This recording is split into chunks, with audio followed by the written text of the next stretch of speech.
Welcome back, it's me, Lou. I'm here for another action figure review. Alright, so what we're looking at today is this.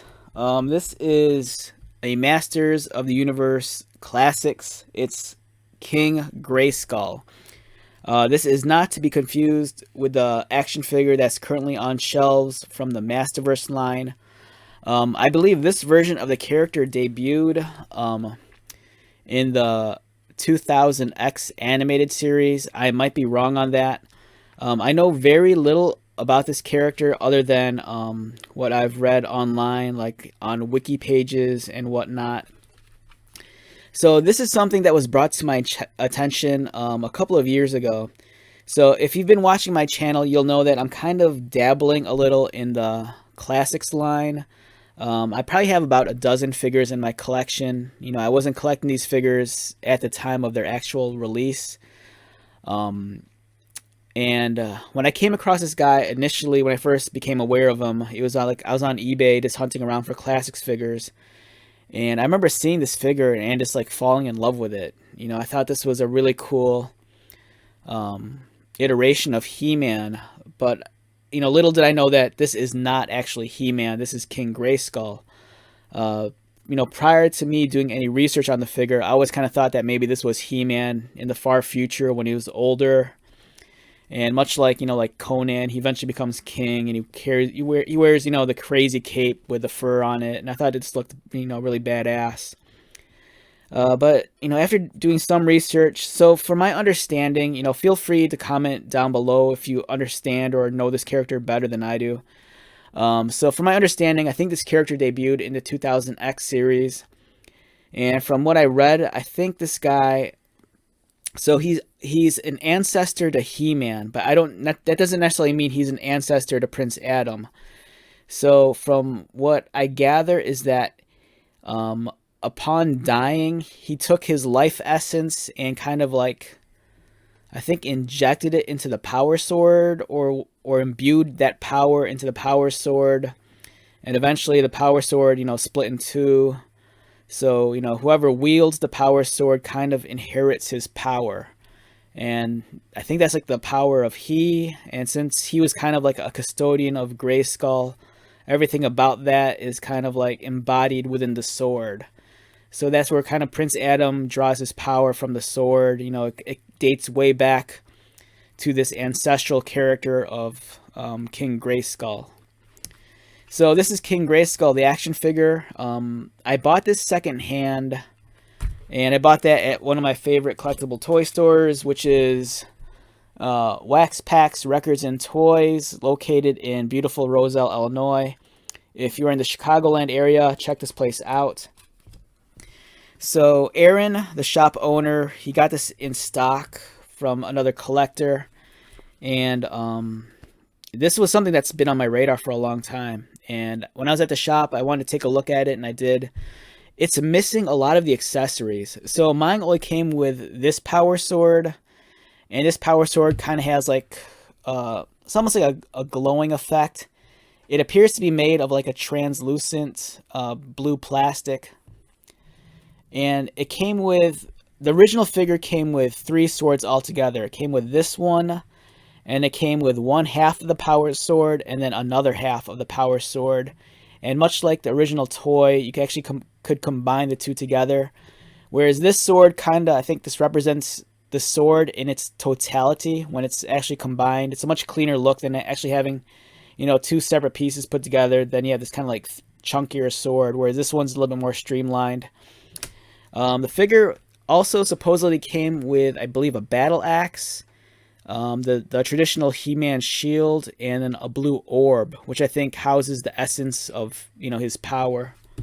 Again, correct me if I'm wrong. You know, I'm very naive to this dude. And then I also came across this online. I think this is the original packaging. So if you're familiar with the Classics line, you know, they came on a card with a blister. And then here, as he was packaged, he has the 2 halves of the power sword. You see the orb right here. You see his shield. And then I think somewhere else in the package was his battle axe. And then this thing right here. And I want to say this figure also saw another release. No, it actually saw, I think, two more releases.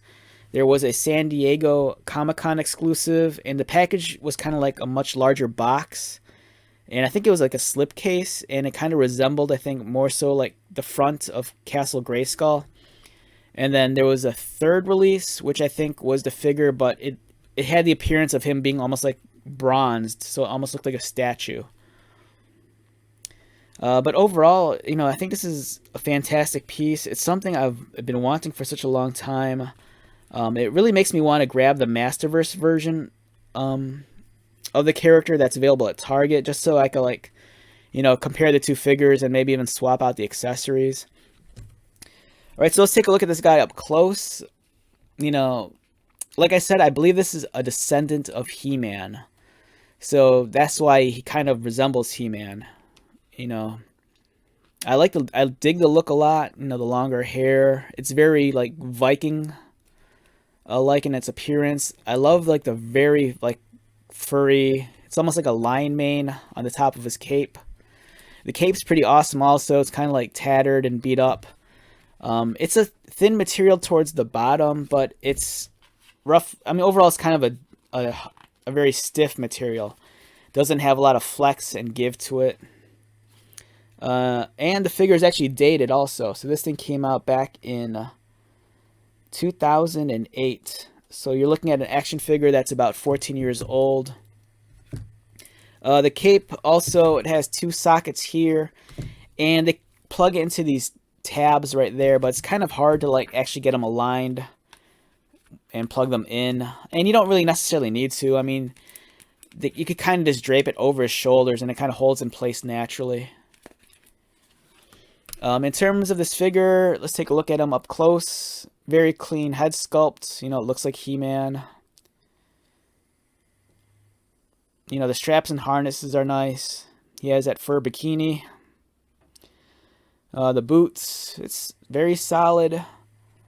And at this point in time, too, I believe, when the figure was released, I think Mattel did away with the Iron Cross on a strap and kind of gave it the new redesign right here. If anyone knows the history of the change and the logo on the chest, feel free to chime in down below. It's a very buff looking dude, much like all He-Man figures. Very, very nice flesh tone. It's a little bit inconsistent though, as you can see, like on the chest, near his pectoral muscles. It's a little bit more pale than it is on the arms. But otherwise, this guy's kind of photogenic. The light really takes to him very well, so it's a very beautifully colored action figure. Well sculpted. In terms of his height, you're looking at something that's at about 7 inches. So the classics line of action figures from Mattel, these weren't available at retail. I believe when these first came out, the only way to obtain them was online through Matty Collector. And I believe that was either their subscription service or if it was made to order. I can't remember. And as I'm looking at him up close, I noticed that he has a date on his underside here too, 2008. Overall, it's a nice figure, very clean. It's much like all Masters of the Universe figures, very buffed out figure. The articulations, it's really dated. You have the only single pinned elbow, and the range of movement isn't very far. This is as far as he'll bend. He does have a bicep cut right there. His head rotates. It doesn't have a whole lot of range of motion either because the back of his hair seems to collide and is kind of confined within the straps. He has an ab crunch, which I'm kind of scared to move because it feels, I don't know if it's broken or not. It doesn't, I mean it moves, but it doesn't feel natural. I don't know, it feels kind of stuck, so I don't know what's the deal.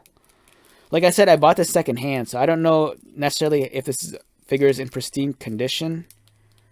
The price of this figure on the secondary market, it's pretty high also. If you buy this guy new, mint in box, the last time I checked, I think he was going for $120 on eBay. I got this loose for like roughly $65, which I'm not sure if that's a decent deal or not, but You know, I'd rather pay $65 for a loose figure missing a couple of accessories than, you know, buying it new and having everything for $120. But I can't, is ab crunch, it moves, but I don't know if it's supposed to like click into place or what, but it just feels, it doesn't feel gummy. It just doesn't feel natural when I move it around. And I don't want to risk breaking it if there's something wrong. Because I know that in the past, with Mattel, I know that some of the classics figures, there were some quality control issues. So I'm just kind of hesitant on getting too nuts with this guy. His waist swivels, legs kick up, but it's kind of hindered by his, you know, loincloth deal. Kicks out, very, very archaic articulation, you know, single pin. So not a whole lot of movement, but the articulation is there. Overall, it's a nice piece. It's something I've been wanting for a long time, so I'm just glad to have them. You know, ideally, I'd like to have all the accessories, and I'd like to have them, you know, minted box, but, you know, I'm not gonna pay $125 for them. So for me to get them for $65, I think it's a fair price. You know, if you think I got gypped, you know, call me out on it. You know, I'd like to know what a decent price for this guy is loose. But overall, it's a cool figure. You know, like I said, I've been wanting this for such a long time. And let's get his sword into place. His hands don't open up very well either, so it's kind of a tight fit. There we go. The sword feels a little bit short also. I think I'd appreciate it if it was a little bit longer. But overall, it's a cool figure. You know, I'm glad to add King Grayskull to my collection. And now I kind of want to get the Masterverse one that I see at Target all the time. I just don't want to pay, like, I think, like, it's going for, like, $30 at the store or something, and I don't know. I don't think it's worth $30. I'm trying to get the cape back on. There you go. Yeah, so we have King Grayskull in his glory. It's really cool. I dig this guy a lot. Kind of has like a King Conan kind of vibe to him. Alright, so let's wrap this one up. Once again, my name is Lou. If you're new to my channel, welcome. If you are a returning viewer, subscriber, thank you so much for your continued support. I greatly appreciate it. So, until the next video, be safe, take care of yourself, buy lots of toys, and most importantly, be happy. And I'll see you at the next one. Alright, later.